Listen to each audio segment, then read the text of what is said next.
20 orang. Jadi memang tekanan dari orang tua tuh kamu harus membunuh.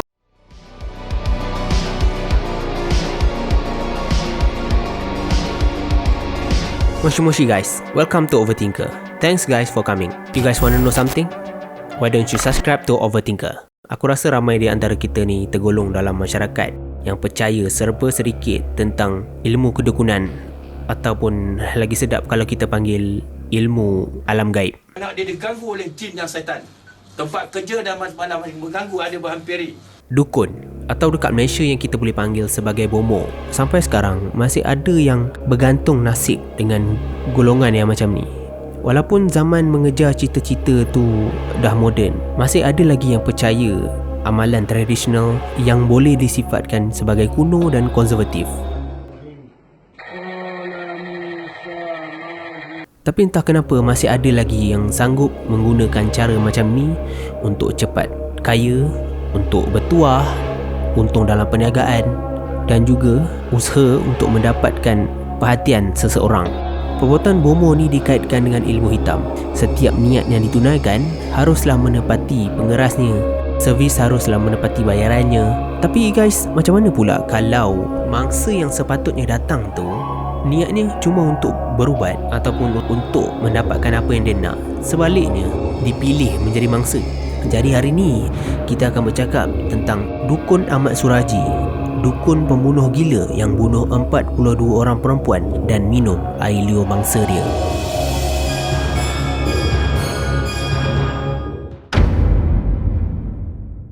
Nama Ahmad Suraji mungkin kedengaran asing, tapi pernah menjadi bualan orang ramai sekitar tahun 1990-an. Dukun Ahmad Suraji ni famous dekat Indonesia. Dia ni adalah seorang dukun yang juga dikenali sebagai pembunuh bersiri yang paling kejam yang pernah wujud dalam negara Indonesia. Sebelum aku pergi lagi jauh, aku nak ceritakan sedikit latar belakang tentang siapa Dukun Ahmad Suraji. Dukun Ahmad Suraji atau nama sebenarnya ialah, atau nama asalnya ialah Sagimin. Ayahnya meninggal masa umur dia 7 bulan dan selalu ditinggalkan ibu dia yang sibuk bekerja. Perkara tu menjadi penyumbang kenapa Ahmad Suraji ni seorang yang nakal sampaikan boleh terjatuh ke dalam perigi cetek. Bagi orang yang tak bernasib baik, sesiapa pun boleh mati. Maka sebab itulah ibu dia memanggil dia sebagai nasib. Tapi dekat kampung, Dukun Ahmad Suraji lebih dikenali sebagai nasib kelewang. Kelewang ialah senjata tajam yang famous dekat Indonesia, dan kelewang ni selalu digunakan oleh seseorang yang mengembala lembu, yang selalu terlibat dalam aktiviti pertanian dan pengembalaan lembu. Sejak muda lagi, Dukun Ahmad Suraji ni memang terkenal sebagai seorang pekerja pengembala lembu, di samping kerja part time ni sebagai seorang bomoh. Daripada mana dia belajar ilmu kedukunan ni? Daripada siapa? Daripada ayah dia.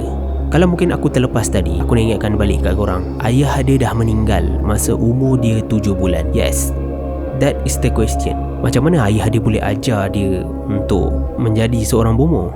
Ayah dia dulu juga seorang dukun yang terkenal dekat kampung. Jadi tak hairanlah macam mana Ahmad Suraji faham tentang ilmu kedukunan ni. Sebelum ayah dia meninggal, ayah dia ada tinggalkan buku hitam supaya sesiapa pun yang berminat untuk menyambung legasi dia. Masa berumur 36 tahun, Ahmad Suraji mendakwa bahawa arwah bapa dia datang melawat dia ke dalam mimpi dan mengarah dia untuk membunuh 70 orang perempuan dan minum air liur mangsa.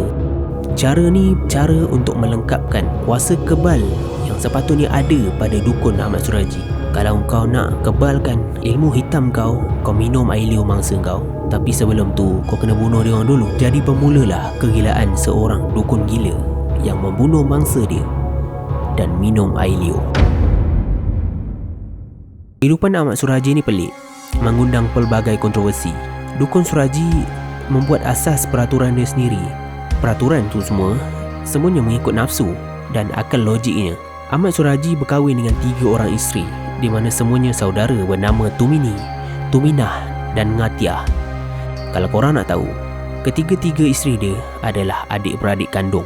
Perkahwinan ni lama sampai boleh dikurniakan sebanyak 9 orang anak, dan mereka semua tinggal dalam satu rumah. Tapi apabila perbuatan tu ditegur oleh ibu kandung Suraji sendiri, nak tahu apa Suraji buat? Dia halau mak dia keluar. cara dia bekerja ataupun boleh kita panggil sebagai modus operandi. Macam mana Ahmad Suraji ni mengumpan mangsa-mangsa dia supaya datang untuk dijadikan bahan untuk menambah ilmu kebal dia. Dukun bisa menyelesaikan masalah apa saja, mulai dari bisnis, pekerjaan, kecantikan, hingga percintaan. Sebagai seorang dukun yang terkenal, dia tak perlu cari mangsa. Mangsa dia sendiri akan datang kepada dia. Ramai pelanggan terutamanya wanita datang untuk jumpa Ahmad Suraji. Satu kampung di Aman Putra Indonesia menyanjungi Ahmad Suraji ni sebabkan masa tu rakyat kampung ni memang menghormati sesiapa yang mempunyai ilmu ataupun ada kekuasaan untuk mengubati sesiapa pun. Modus operandi dukun Suraji ni ialah dengan membunuh mangsa-mangsa dia akan mengaut keuntungan terlebih dahulu dengan bayaran sekitar 1,000 hingga ke 1,200 ringgit. Dia kemudian akan bawa mangsa dia ke ladang berhampiran dengan rumah. Kalau mangsa dia takut, it's okay. Sebab rakan subahat dia ada sekali. Siapa rakan subahat dia? Tumini, isteri pertama dukun Suraji. Bukan hanya suami kakak yang akan kembali, tapi dengan tapak pendam, semua keinginan kakak pasti berhasil, percaya. Adanya isteri dukun Suraji tu tak ada rasa gusar ataupun risau sebab ada kaum wanita di sisi dia. Untuk melengkapkan ritual, mangsa-mangsanya akan ditanam sehingga ke paras pinggang dalam keadaan berbugil. Ahmad Suraji kemudiannya akan mencekik mangsa menggunakan wayar sehingga mati. Dia juga akan menghadapkan muka mangsa ke arah rumahnya. Mengikut dia, ilmu hitam tu akan menjadi lebih kuat jika mangsa dipandangkan ke arah rumah dia. Sejak dari tahun 1986 sehingga ke 1997, perbuatan terkutuk tu tak ada siapa yang tahu. Warga mengenali jasad ini sebagai Sri Kemala Dewi, wanita yang sudah beberapa hari tidak pernah kembali ke rumahnya. 24 April 1967, seorang gadis bernama Sri Kemala Dewi yang berusia 21 tahun meminta seorang penarik beca membawa dia ke rumah datuk dan berpesan agar merahsiakan perkara tu. 3 hari kemudian, Dewi ditemui mati. Penarik beca bernama Andreas dengar berita tu dan terus pergi ke pihak polis memaklumkan dia pernah hantar Dewi ke rumah Ahmad Suraji. Pada mulanya Ahmad Suraji tak mengaku, tapi selepas rumah dia akhirnya digeledah, pihak polis jumpa macam-macam bukti.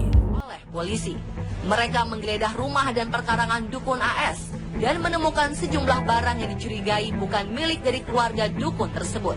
Contohnya barangan milik Dewi sendiri dan juga mangsa-mangsa yang selama ini hilang. Lepas kejadian tu tiba-tiba timbul isu lain. 80 keluarga yang sebelum ini tak pernah buat laporan tampil untuk membantu penyiasatan. 80 laporan tu semuanya mengadu yang anak diorang hilang. Pada 27 April 1998, Ahmad Suraji bersalah. Telah dipenjarakan selama 10 tahun. Tapi pada 10 Julai 2008, Ahmad Suraji yang berumur 59 tahun dihukum bunuh oleh pasukan penembak. Isteri pertama dia, Tumini, juga dijatuhkan hukuman mati. Jenazah dukun Suraji tak diterima penduduk kampung dia. Mungkin sebab kepercayaan orang kampung dah terkubur bersama dengan jasad dia. Perbuatan ni memang tak boleh nak diterima dengan akal dan sifat rasionaliti kita sebagai manusia. Untuk menguasai kuasa hitam yang boleh mengebalkan seseorang, diorang ni sanggup untuk melakukan perbuatan yang menjijikkan. Di mana akal dan keperimanusiaan orang macam ni? Masa dalam perbicaraan, mukanya seolah-olah puas. 42 mangsa dijumpai dan 80 kes orang hilang. Mungkin sebab tu dia puas. Pada kita, cita-cita dia untuk kejar ilmu kebal gagal. Yalah, sebab dia sepatutnya membunuh 70 orang, tapi dia cuma lengkapkan sampai 42. Tapi kenapa tak ada reaksi dekat muka dia masa dalam perbicaraan? Barangkali cita-cita dia untuk bunuh 70 orang perempuan tu dah tercapai. Mungkin ya, mungkin tak. So guys, korang ada teori? Apa kata korang share kat bawah? Terus ke button subscribe, share dan like this video. Klik notification bell for the fast update. Itu je daripada aku. Sayonara.